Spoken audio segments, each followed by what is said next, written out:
Hello, hello. Welcome to our next webinar of Strong Women in IT, where we are going to talk about technology aging, which is super interesting topic right now. And for this, we have invited three amazing guests representing different area of business.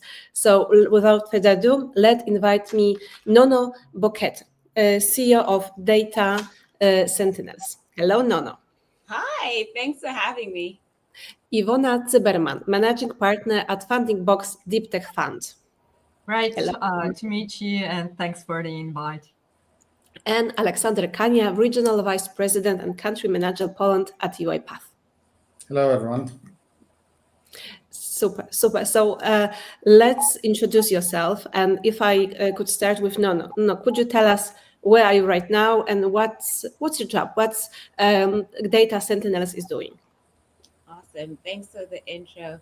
My name is Nono Bokete, and I do all things transformation, many hats under that role, but my main job is CEO of Data Sentinels. We help companies digitize processes, automate spaces, as well as help them with reporting, anything under the digital umbrella.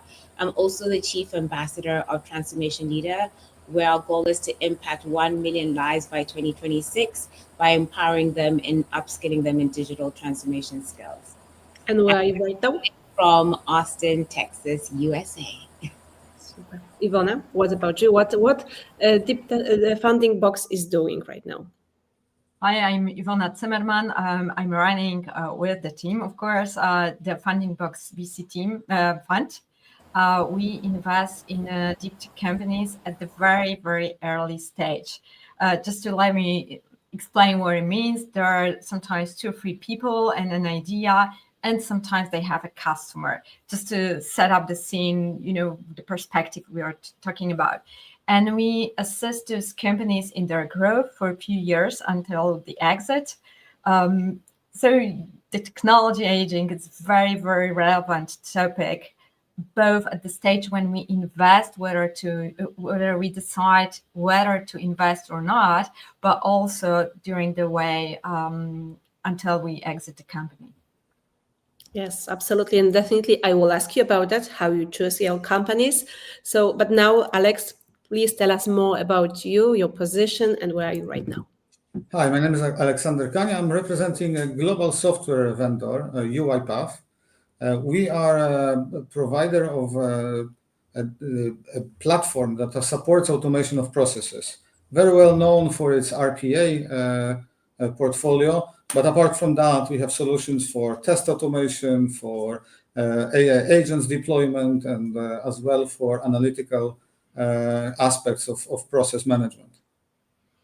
And Alec, if I can start with you, if you think about the term technology aging, what is your definition of technology aging? What in your mind stands this problem, if we can name it a problem, of course? Absolutely.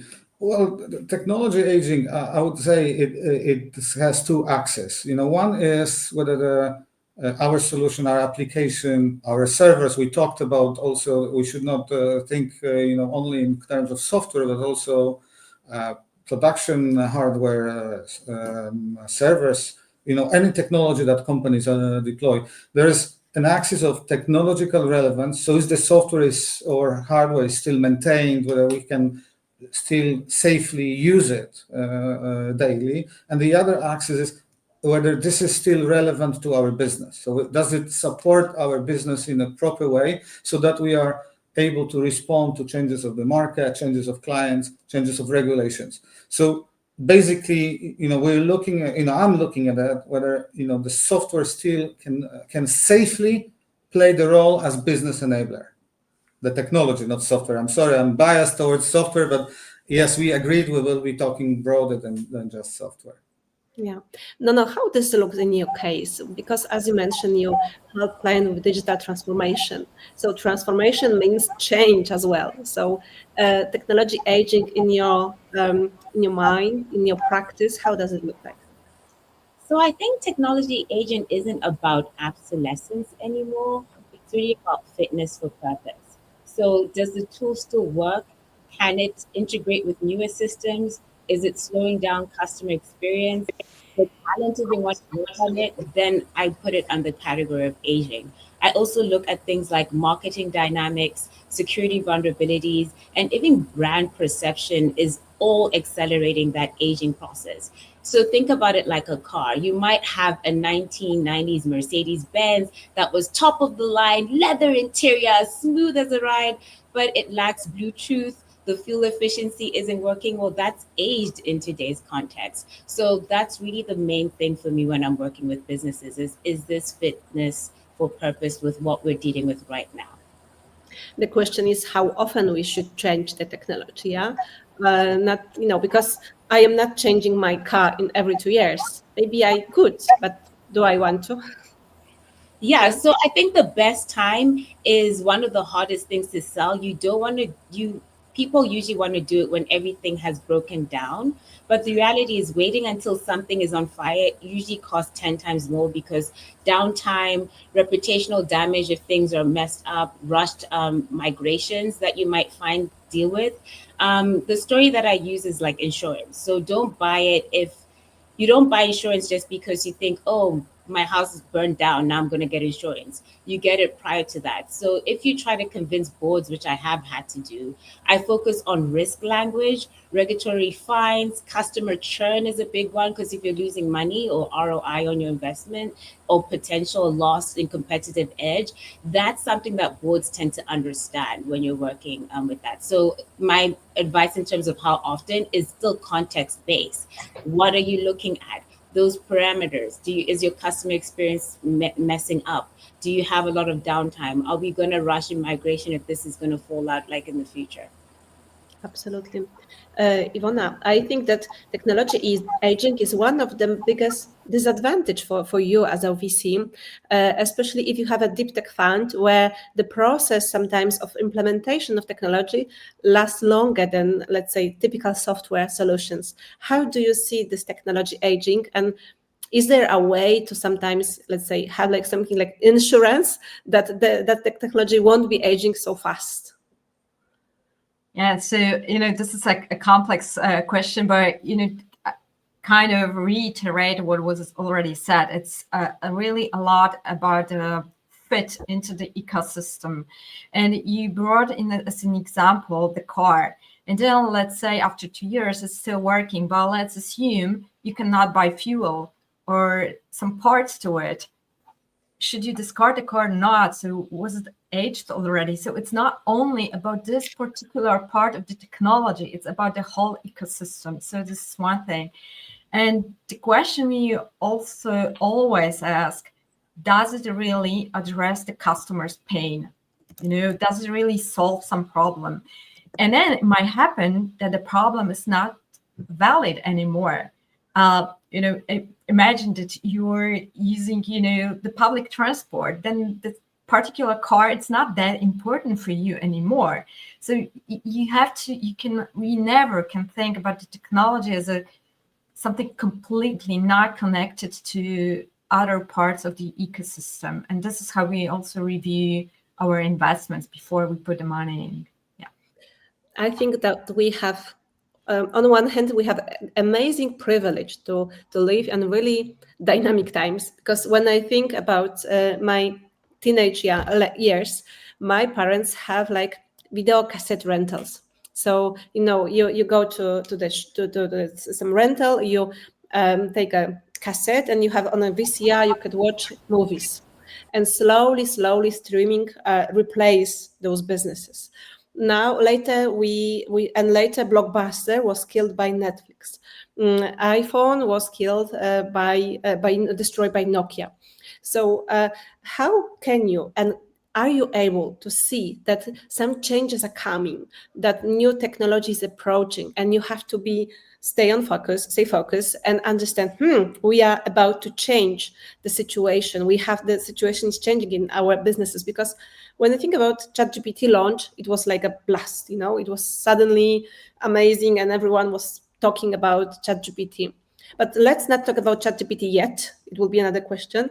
But are there any signs that you can see on the basis of how people are behaving, and do you can see those signals that we need to change something in the business. No. Do you have some signs, or do you see when you talk with your clients that it starts to think about new technology, or our technology that we are having is not working so perfectly as it used to? Yeah, that's a great question. I think to your comment around, Netflix and iPhone, it's like that behavior is just looking at things like how we interacting with the new tools, the AI buzz. So when I say AI, I don't only think of ChatGPT. I think of everything under that umbrella. There's so many tools under that clients are starting to use. A lot of the trends that I'm seeing is like, how do we do more with less? If you look in the US, Google, Microsoft, they've laid off a bunch of people because they're like, we have AI agents that are able to do some of this, rudimentary coding, so we don't need as many coders. So what I'm seeing is, in terms of trends, is how do we lean in more to get more out of technology? The implementation is, there's a lot to be desired, but that's how it is when you're dealing with new things. So I think a strategy framework that I tend to use is like, I ignore the trends and I really look at, what we're doing, is the customer cost going to be increasing or decreasing? And that's kind of what I've been noticing, like when I'm having conversations with clients is, well, if we're going to now make this investment on more AI agents or automation, how is that going to actually reduce our costs? And I know this is probably a terrible thing to say on a call like this, but it's like a lot of people are looking at those tools to be like, to cut down human headcount. So that's kind of what I'm seeing in terms of customer behavior change with my clients. Alex, when you meet with your clients, do you see some signs that their technology is not working the way it used to be? Well, coming from application world, the concept of aging of technology is no stranger, and we are not looking at it from this big business model type of disaster that you mentioned, like Kodak being destroyed by digital photography, or Blockbuster being annihilated by Netflix, right? It's more that Gartner in its 2023 legacy modernization survey, they discovered that 59% of applications face some kind of technical or business issues unfit to the current. So my enterprise customers, they are constantly evaluating how their application stack, how the technology supporting the business is aging, and where to put focus, where to put investment. This is not an easy task. All the IT leaders, they are looking at the technology debt and how this accumulates, what are the risks. This is a complex issue on its own. So the concept of something which is called continuous modernization with proper prioritization and transformation wherever it brings the biggest benefits, while not investing time and resources where you can still survive on your legacy systems of record, right? So I had this long discussion with one of the COOs of the banks, and they were considering moving away from their legacy core banking system. And calculating different pros and cons, they eventually decided that they will remain with the legacy system, kind of using it as a system of record, while investing in modern technology on top of it to provide better experience, be more agile towards the market, and being able to provide more innovative products and services to clients.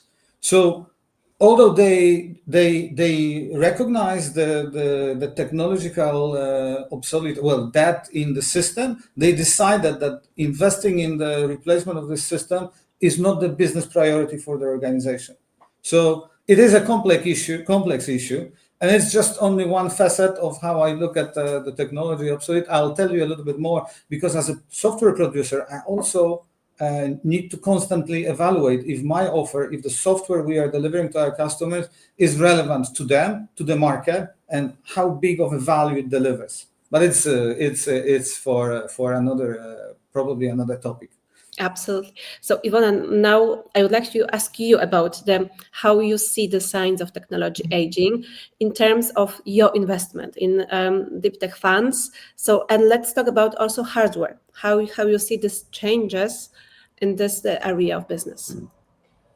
And so, we like to ask the questions whether this new technology that is appearing, does it gonna change the clients or customers' expectations, which already Netflix did. You could see the movie on demand, or iPhone, it was connected to the internet. So clients and customers started to expect you something different. With the old technology or business models, it was not possible.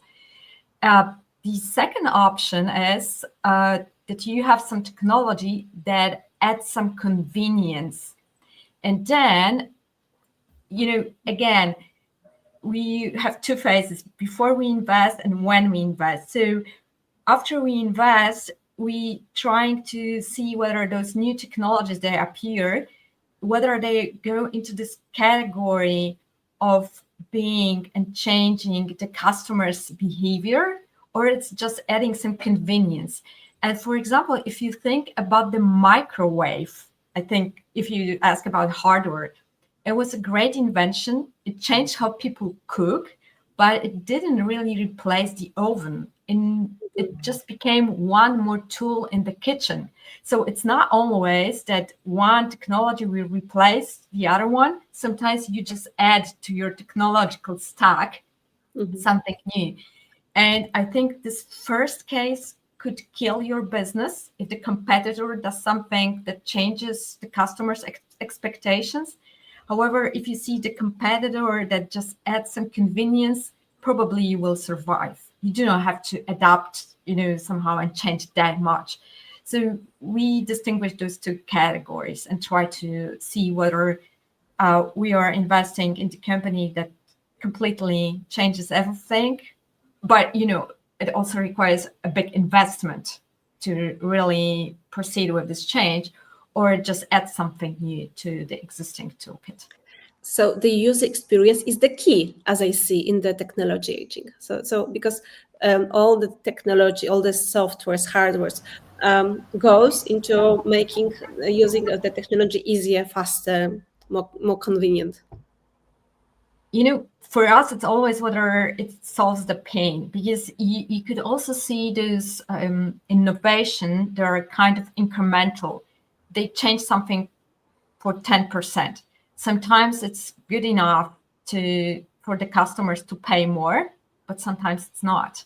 And it's not enough for the technology to be adapted. So you always have to somehow balance this, product market fit with the pain and with the price. But of course, if you do not have a market adoption, it doesn't matter how great your technology is, unfortunately. We have one question from our viewer, Dota Szymborska, and she asked, do you use any studies that indicate changes over time in how long we use software, hardware? Is this cycle getting shorter or longer? And what about EU regulations? So let's divide these questions into one by one. So do you use any studies that indicate changes over time in how long we use software and hardware? Aleksander, you have the one. You have the closest experience, but maybe you can tell us how you see it. Well, absolutely. We are constantly listening to our customers, and this is the only source of the real information, whether we are relevant or not. So, and that should be, I think, the guide rail for any company.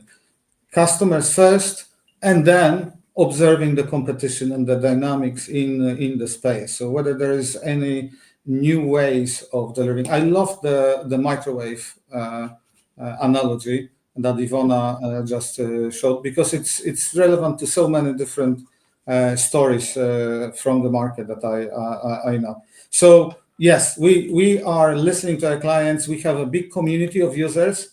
We have very intimate relationship with them, providing them with ability to play with our software, the newest versions with our innovations. We gather the feedback, and this is how we decide on how we develop our products and how we manage our customer satisfaction. And just to let you answer the following parts of the question, is the cycle getting shorter or longer? And what about EU regulations? That's the question. Well, when you mention EU regulations, I immediately think about the charging with USB-C, which I think it's an amazing initiative. I think, standardizing the charging of different consumer devices with one charger is a fantastic role of a regulator. Right? It might have been perceived as a pain to some technology producers, but the usability for user is there, and ecological aspects coming from the fact that I can use only one charger, I'm not disposing a charger together with my previous phone, is so great. So regulators are playing a role here, and sometimes it's positive. I'm not a big fan of regulations, but sometimes it's positive, and the fact that the EU regulations are imposing some standardization on consumer electronics is in my opinion a good example of the role. Especially there are some companies that have like monopoly in certain areas. That's the key. Nono, how does in your case? Do you use any studies?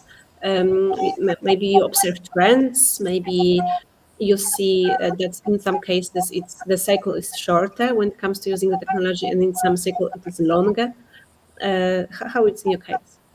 So it actually really depends on the size of the company. So with startups, I see very shorter cycles, but I think it's also because it's like how quickly can we iterate to get to whatever solution to our customers so that they can be working with what we have.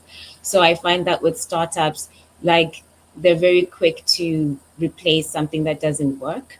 And then when I'm working with like more medium size or larger companies, it's a little bit more like the example Alec gave, where people will probably stick a little longer with their legacy and maybe add on like what I'd consider bandages, just to go, okay, maybe let's just get this tool that's going to solve this particular problem for the client so that the customer has a good experience, but we're not going to change the foundation. Because those projects, like, they cost millions, like especially if you're in a big org, like it's not a small investment to change like, your ERP system. So I find that in terms of the iterations, it might be more modular and very focused on a specific pain point that they're trying to solve than maybe like ripping the whole thing. I hope that answered the question.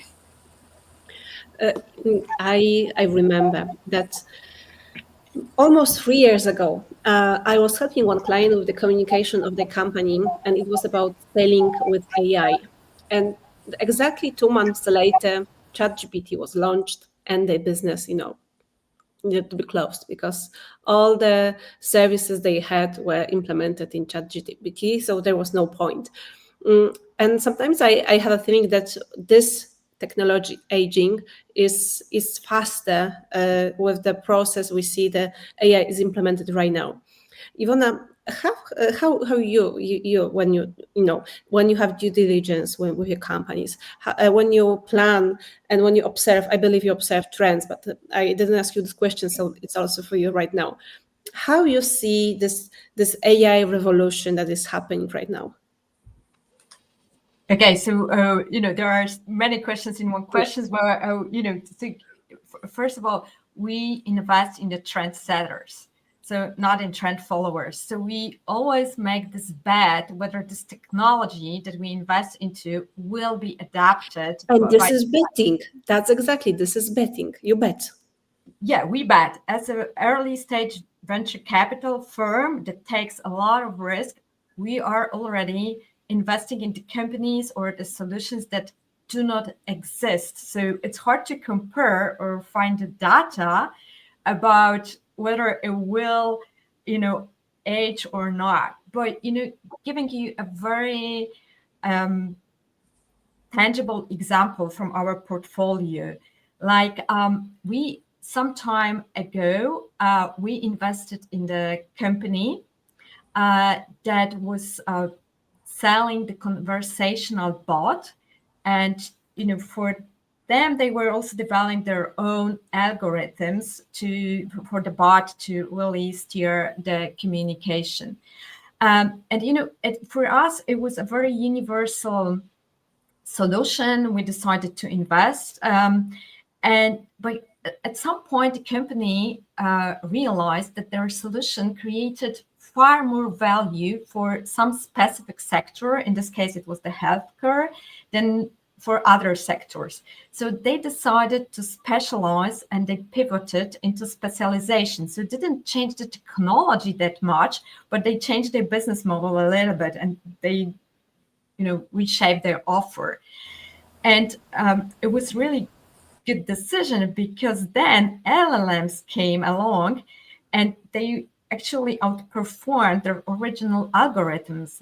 And in many cases, this would kill the business, but because they pivoted before and they were able to build the moat, they were already integrated in many systems, they were able to change their technological stack for this time external solution. So somehow the focus changed from we invested because of technology, but at the end, the company, it's not the end for us because we didn't exit yet, but at the end, what was crucial for them, they saw the market, they were observing what happens with clients. I think none of those are the metrics that you also mentioned, the client acquisition, the cost of client acquisition, the churn, and then they decided how to pivot or specialize. And this is what saved them from this technological wave that came.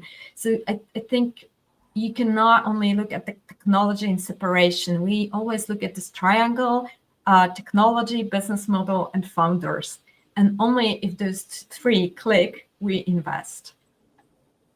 Alek, how you behaved when the big revolution connected with ChatGPT started? Because you, as an automatic company, you can be a hero here.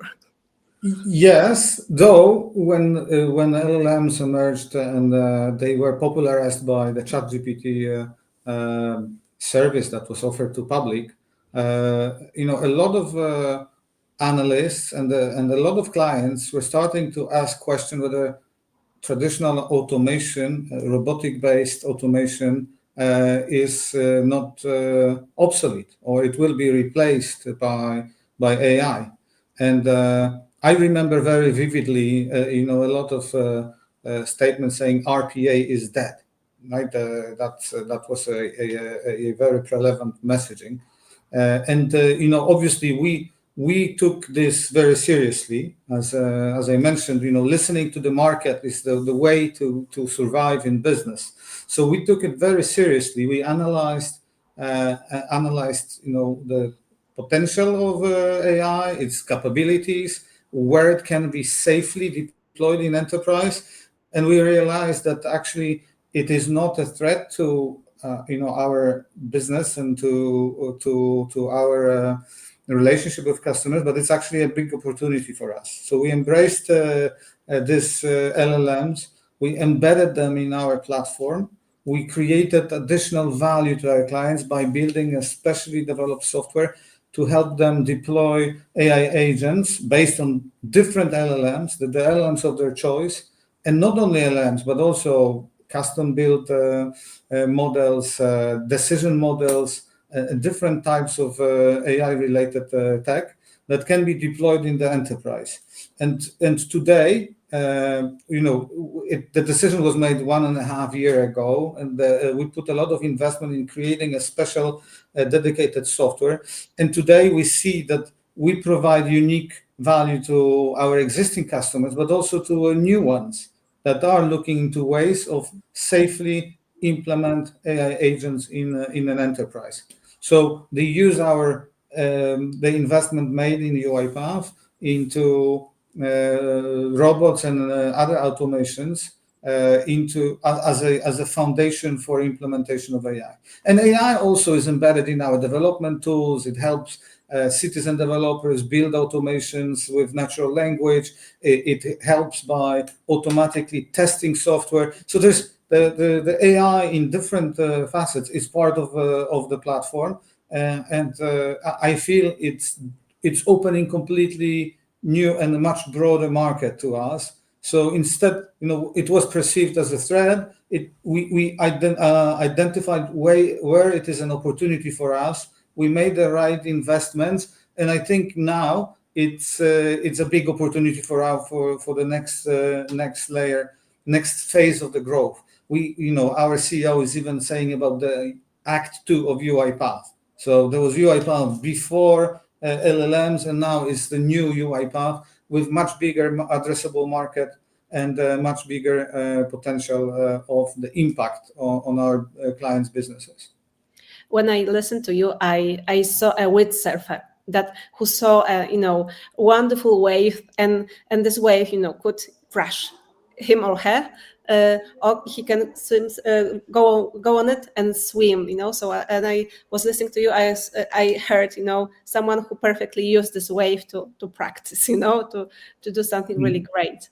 But it's not easy. I think that it's super difficult to understand, and as you Iwona said, understand the market, see and look for the niche for your areas, for your business, and try to pivot from one area to another and use this technology change as your advantage.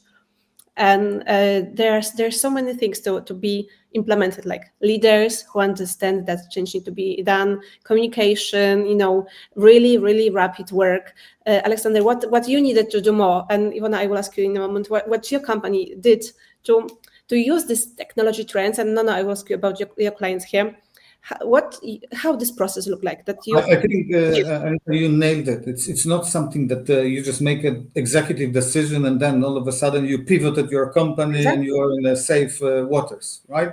The opposite. There's so much to happen. In our case, it's both investment in software and developing the new capabilities.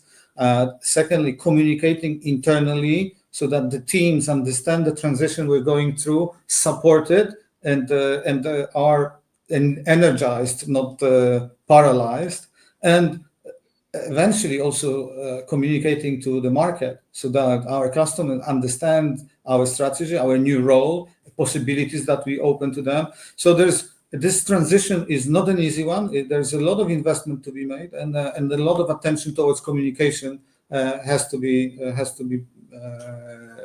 put into communication. A lot of attention there. Yeah, because the point is to, of course, technology aging is not a, let's say, pros of that's the advantage of being in tech, but you can use this as your advantage. And Iwona, can we back a bit to your company, this from healthcare and this bots? How long did it take them to understand that there's certain area that especially is found of their solution? Yeah, Do you remember? Yeah. So first of all, it wasn't like they cut off all other clients and they stayed with healthcare. It was not the case. They just, put more and more effort to communicate about their brand and the solution to the specific sector they've chosen. And gradually the other clients just it disappeared because the software was not dedicated to them. And maybe to your question about the communication, the end consumer does not care about the technology you're using. The only question and what matters for them is, does it solve my pain, my problem, or not? And only if there is some data breach or some security issues, only then they might ask about the technology that the company was not ready. But for them, it doesn't really matter whether you are running or this on the other cloud. None of the customers will ask you, what is your technological debt? Nobody will ask, but they will see it one day because, they have to wait for the web page to reload. They have some glitches, their order doesn't come through, or, they get some strange data. this is how they see the technology is not up to their expectation, but it's not that you communicate directly about the technology. It's only about technical teams between B2B companies, but usually, the end customer doesn't care. I think many people have no idea what they have inside their phones, how many technological parts, and how much of brain power is packed in such a small device. I think nobody thinks about it on a daily basis. So coming back to this communication, it's more the internal thing than external when we talk about the technology. When we talk about the pain and customer fit, of course, they have to communicate, but it's, I think, relevant for every company. Giving you the number, I think it took 2 or 3 years to be really a brand that is recognizable in the healthcare area. And this comes back to the question about the regulations, because they had to be GDPR, HIPAA compliant. And, it's not that you can just, as Aleksander said, it's not, it's just to make a pivot and then, the next day everything is working. No, you have to integrate with different HR system. You cannot just offer your technology in vacuum. It has to be embedded in all other stuff that other providers deliver. That's sometimes even sadder when I listen to you, that, the end user is not interested in technology. He just, or she just wants to have this working. It's a bit sad, but I understand that we, like in a bubble, we are talking about, technology aging with people who are working with this technology, investing with this technology. No, can you tell, maybe you have some examples from your clients' life and experience about the technology, lasting, changing, pivoting, how maybe you have some situation when your clients use the technology aging in the right way, and maybe you have some like sad examples of how your clients didn't work with technology. I feel like a lot of us in this space probably have more like scarred stories, and then the one great stories, that's the case study you tell everybody. Because the reality, I totally agree with what Iwona and Alex said. The reality is that it's not a simple thing. The main problem, especially when you're working with super technical people, is you put your blood, sweat, and tears, and you want everyone to know all the details. And even internally, people don't care. So the language that you use, because what I see, like what has worked well in organizations in terms of like when we change technology, it was really focusing on people and outcomes. It was a site of like 10,000 people, and we were able to basically allow them to use new tools around, it was Power BI, the specific tool that we wanted people to use and interact with. And you have to also segment like, who is going to use the tool? When are they going to use the tool? What level they're going to use the tool? Because it's not the same for everybody. And then the language in terms of communication that you guys mentioned before, the language that you use. If it's an internal person, they don't care it's Power BI. They want you to say that it's going to save you time. It's, you're going to not have mistakes. And if you're a manager, maybe that's something that you care. If you're the actual person pulling the report, it becomes quicker. And if you're a customer receiving it, you are just happy that the service is faster. Like you mentioned, Iwona, like they don't care that you're using this tool over like Tableau. Like they don't care about that sort of stuff. So I think that it's really important when you are implementing in a client space of when you're moving from one tool to another, focus on the people and focus on the outcome, because even with all the technology that we've been playing around with, technically you would think that digital transformation would become faster, but in my opinion it still takes as long, because you're still working with people. And if you understand people and like behavioral science and change management, people don't like any of the stuff we're talking about. So how do you make it worthwhile, and how do you get them to buy in? And the clients that do that well are the ones that really understand how to talk the human language of changing something versus the technical language. What I see that is the biggest disadvantage of technology aging is that sometimes imagine a startup that they are creating some technology. I even have Snapchat in my mind, where the short videos that you had, and this was just an app about short videos. And later Instagram is coming and taking this feature into Instagram, and it's not. And now we are using it more often than Snapchat. Now we are using Insta stories instead going on Snapchat and showing what's happening inside our houses, companies, etc., with the Instagram. And that's the saddest part, I think, when it comes to work in IT, in tech, in developing the companies, when bigger company can simply create or copy or inspire in such a way that your technology is no longer sexy, no longer interesting. No, how do I can give you another example. Every one of you know Skype. It's already off. You cannot use it anymore. And tell me, what's the difference between what Skype offered and WhatsApp offers? And that the Skype was already owned by a big company, so it's not always this huge and small company. It's also about the trends, about the convenience and why people use it. And coming back to this microwave, we are still using it. You might not be aware, but when it was invented, it was completely different purpose. It was for the military use. It was the size of the room. And if you would ask any of the clients, do you have this pain? Would you like to cook a little bit faster with this machine?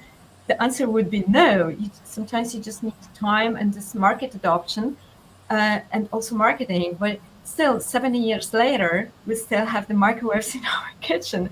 So it's not always only, about the size of the company. And I'm not sure whether it's sad. It's just like a nature. It just evolves, and this is the whole ecosystem. New things are coming. Yes, that's the really optimistic part, and and I agree. I absolutely agree. No, because I was hoping that you have some insights from your business, from your clients. So in regards to technologies being replaced, I think what happened, I can actually even speak specifically for our business. We used to do data analytics and data visualization offering. So we'd use like whatever platforms or software tools are out there and would offer clients, whatever they prefer, whatever fit into their ecosystem. But now there are so many AI wrappers that do that it didn't make sense for us to keep that as an offering, as a core offering in our organization. It had to look completely different. Like we had to repurpose that in terms of, okay, it's part of another offering, simply because the new tool, the new technology has come in place. And I also see that, so one of the big advantages of AI, in my opinion, is that it has made it easier for more people to come into the startup or the entrepreneur space. Because if you have a great idea, you can jump onto something like Bolt. I don't know if you guys know that tool, but basically, if you don't have a lot of coding, you can use Bolt to like pull up apps. So now we're finding a saturation of all these new cool, sexy tools that are just like a slither. So if you use Zoom, but now you can use Butter, which is like literally Zoom, but just a little bit different. So how do you differentiate to your customers? So I think that in terms of, for a customer, the market is delicious right now, because you really can find like a micro niche or something specific that you want. For business people, it's becoming more difficult because you are constantly having to understand what trends are going to might impact and wipe up segments of your business. And I think you even mentioned a story about how you had a client that had to they disappeared after Chat GPT came out. And that's not actually abnormal. But what I think is great about that is that you're actually finding more creative and more useful tools coming out there. So the main thing is, if you are an entrepreneur or a startup, when you're looking at the trends, focus on, what Alec and what Iwona have said, like what is the pain point? What is the customer problem? And if you're a customer, you're looking at, well, what is this solving for me? Wow. that's I see that we have really optimistic guests today, and because It can get dreary. It definitely can get dreary. Like, as in, if you catch me on another day, I'm like, oh, AI is going to end the world. We don't have enough regulation on it. Like, there's like, I have like a whole spiel on that. But I think that it's better to focus on the positives, simply because I think that it can be used for greater good if all of us kind of like focus on that space. So even with the fast changes, like to the question of like, are you seeing the iteration cycles of people changing systems? I don't necessarily think that people are changing systems faster, but I think that there are more system offerings that are happening more quickly, if that makes sense. So technology aging is taking us from our comfort zone, help us to grow, and let us innovate. Yeah. Yes. Okay, so let's have like two final sentences, because we need to finish. Time's passing really fast when we have our webinars. So Nono, what will be your two last sentences for our viewers and listeners?